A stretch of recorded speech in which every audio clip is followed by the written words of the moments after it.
Dealership pulled bait and switch, it cost them over $50,000.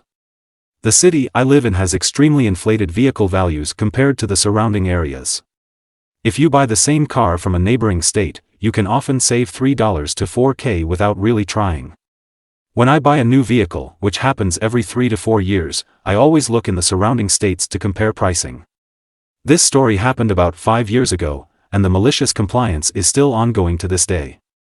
I was shopping for a new car, brand new, and found one that matched my specs about 12 hours away in a neighboring state. It was priced about $5,000 below comps. After looking up flights, there was a one-way direct flight that took me to their local airport for around $175. Plus the gas to drive back, I was looking at a total of maybe $275 to save $5,000. Absolutely worth it in this situation. I reached out to the dealership, negotiated a bit, and agreed on a price. I let them know that I would be flying in to pick up the car, and offered to pay in full in advance of the flight. They told me that all they needed was a $1,000 deposit, and that the car was considered mine. We signed a contract and I paid the deposit. And then I booked the flight for 3 days from then. First sign of things gone awry. When I showed up at the airport, the dealership was supposed to pick me up. This had been arranged in advance. A quick phone call later, and I grabbed an Uber to take me the 20 miles to the dealership with the promise of them covering that cost. No big deal either way. Second sign of things gone awry. When I showed up at the dealership, the salesman I had been speaking with asked me if I wanted to walk the lot with him to look at a few cars. Yes, cars. Plural. Questioning what he meant by that, we walked into the lot to see these cars that he was talking about. Were these some special type of gold inlaid, full self-driving, full self-flying, Amaze mobiles? No. They were not. When I point-blank asked to see the car that I was buying, the one with VIN XYZ listed in this signed contract with a deposit on it, I was told it was no longer available. The salesman offered to show me similar cars, which would have been fine were we able to come to similar terms on pricing, but all of these cars were outrageously priced, think $2K over MSRP, instead of $5,000 under MSRP. Important note for later, there was never a mention, or any paperwork, signage, etc., of any incentives for giving 5-star reviews. Fast forward 2 to 3 hours. I am now convinced this dealership never had this specific car on the lot, and that this was 100% a bait and switch gone wrong. The dealership was unwilling to sell me a similar vehicle at a similar price to our negotiated one, we were over $5,000 apart, and were unwilling to pay the flight costs for this bait and switch scenario. A heated discussion ensued between myself and the GM, where he told me to go ahead and leave a bad review, but that I wasn't getting any free money from him. I took an Uber to a nearby hotel and booked a flight back home for the next day. Total cost? Around $750. Cue malicious compliance. This dealership had an average Google rating of right around 4.5 stars and around 400 total reviews. Pretty solid for a dealership. That night, while I was sitting in the hotel room, I had some time to burn. I spent a couple of hours creating new email accounts just so that I could leave multiple reviews for this dealership. All said and done, I had left around 21-star reviews over the course of that night, and then sort of stopped caring about the reviews. At this point my focus shifted to recovering my lost travel expenses. A few days after getting back, I sent the dealership a demand letter for $750, which they promptly ignored.